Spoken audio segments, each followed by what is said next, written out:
여러분 반갑습니다. 네, 설춘환입니다. 최근에 부동산 시장이 상당히 어렵습니다. 저도 한 달에 약 4번 내지는 5번 정도 임장을 갔다 옵니다. 사실 예전에는 많이 갔다 올 때는 한 달에 약 10회 이상을 다녀오기도 했습니다. 실제 이론과 실전은 다르고요. 또 부동산에 대한 답은 현장에 있다. 그래서 여러분들도 기회가 된다면 임장을 자주 많이 가보면 좋을 것 같습니다.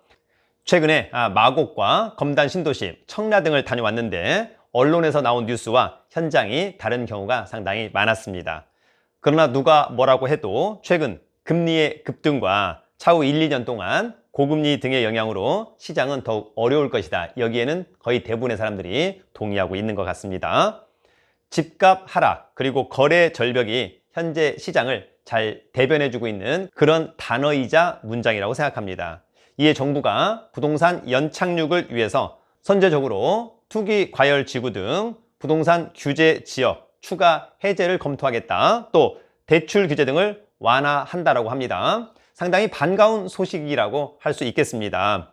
우리가 흔히 규제의 역설 이런 말이 있습니다. 오히려 규제하면 집값이 더욱 급등하는 양상을 보였던 것을 약간 반어법적으로 이야기한 내용입니다.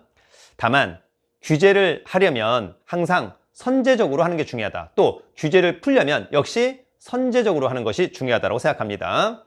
효과가 가장 크게 날 시점을 고려해서 하는 것이 좋다. 그런 생각이 듭니다. 얼마 전에 국토교통부 사이트에 들어갔다가 원희룡 장관의 영상을 한번 본 적이 있었습니다.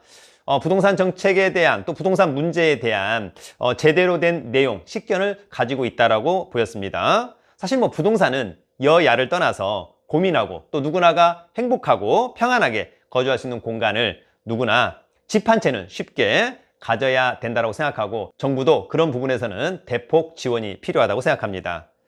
현재 집 한 채를 사려면 본인의 1년 연봉을 약 17년에서 18년 동안 한 푼도 쓰지 않고 모아야 살 수 있다고 합니다. 이것을 우리가 통상 이제 PIR이라고 하죠. 가구 소득 대비 주택가격 비율. 현재는 PIR이 한 17에서 18. 과거 이제 문재인 정부가 들어서기 전까지는 약 12 정도였다고 하는 건데 그만큼 집값이 많이 올랐다라고 하는 점. 앞으로 이런 것이 한 14 정도 되면 좀 그나마 낫지 않을까 이런 생각을 해보기도 합니다. 그런 가운데 이번에 정부의 규제 완화 등은 조금 성급한 부분이 있을 수도 있겠다. 사실 우려의 생각도 있습니다. 그러나 정부의 입장에서는 또 그럴 수도 있겠다. 그렇게 생각을 합니다. 사실 대책이라고 하는 것이 문제가 완연하게 생긴 다음에 나오면 사실 그다지 효과가 크지 않습니다. 이렇게 선제적으로 대책이 나와야만 효과가 있고 시장에서도 잘 받아들일 수 있을 것이라고 생각합니다. 앞서 언급한 바와 같이 현재 부동산 시장은 가격 하락과 거래 절벽입니다. 차후 미국 금리와 우리 금리의 인상폭과 인상 시기를 감안한다고 한다면 고물가 등 아마도 내년 말까지는 금리를 내리기는 쉬워 보이지 않습니다. 다만 내린다라고 한다면 그것은 다른 이유는 없고 오히려 경기 침체 이것을 좀 해소해야 되겠다라고 하는 측면에서 조금 내릴 수 있겠다 이런 생각이 듭니다. 사실 경기 침체 때문에 금리를 내린다. 네, 그렇다고 하더라도 곧바로 집값이 상승하기는 어려워 보입니다. 사실 유동성과 긴축은 양날의 검과도 같습니다. 이번 정부의 부동산 연착륙과 관련한 대책의 주요 내용을 봤더니 첫 번째는 투기과열 지구 등에서 청약에 당첨된 1주택자의 기존 주택 처분 기한을 지금은 6개월, 너무 좀 촉박하죠? 그것을 2년으로 연장해 주겠다. 사실 이것은 기존에 집 있는 사람 청약을 좀 못하게 할 그런 목적도 있었고요. 다만 이제 최근에 부동산 시장이 어려웠기 때문에 6개월 내에 기존 주택 처분이 쉽지 않다. 그래서 2년으로 연장했다. 이런 것은 상당히 긍정적이다.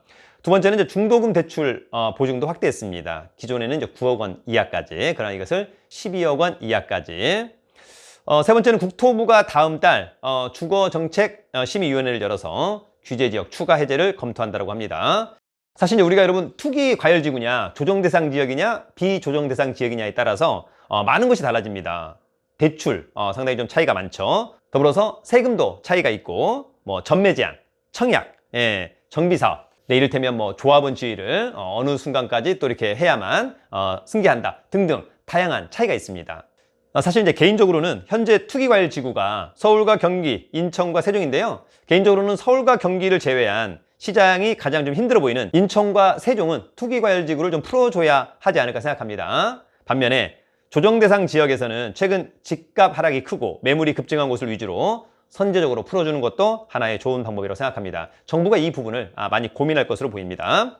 최근처럼 금리가 올라가고 대출 금리가 올라가는 상황이라면 사실 뭐 대출의 규제를 푼다라고 해서 사실상 적극적으로 주택 등의 매수에 가담하는 사람은 많지 않을 것으로 보입니다. 또한 정부는 주택담보대출이 금지된 15억 원 초과 아파트에 대해서도 내년 초부터 주택담보대출을 허용할 방침이라고 합니다. 다만 이번 정부의 부동산 규제 완화 결정에 많은 우려도 있습니다. 일단 가계부채 등을 우려하는 분들이 많습니다. 사실 전세자금 대출까지 감안하면 정말 엄청난 가계대출, 폭탄이라고 해도 과언이 아닐 것 같습니다. 다만 문제는 개인적으로 많은 분들이 앞으로 1, 2년 동안은 금리가 올라가면서 주택 매수를 주저하는 상황이라면 문제가 없겠습니다만 오히려 어느 순간 금리 상승이 멈추고 다시금 부동산 가격 상승에 대한 학습 효과를 통해서 대출 금리보다는 차후에 부동산 가격 상승에 대한 기대감이 커지는 상황이 발생한다면 문제가 또 크게 발생할 수 있을 것으로 보입니다. 따라서 정부는 좀 촘촘한 시장 모니터링을 통해서 약세가 이어질 것 같으면 선제적으로 규제를 완화해주고 강세가 이어질 것 같으면 선제적으로 규제를 강화하는 그런 부분들을 순발력 있게 해주기를 바랍니다. 더불어서 부동산 가격 안정화에는 다른 규제도 중요하지만 지난번 언급한 공급 대책 등 공급을 계획에 따라 적절하게 제공하는 것이 무엇보다도 중요하다고 생각합니다. 늘 국민의 한 사람으로서 모든 정부의 성공과 우리 국민들의 삶이 질이 올라가길 기대합니다. 여러분 오늘은 여기까지.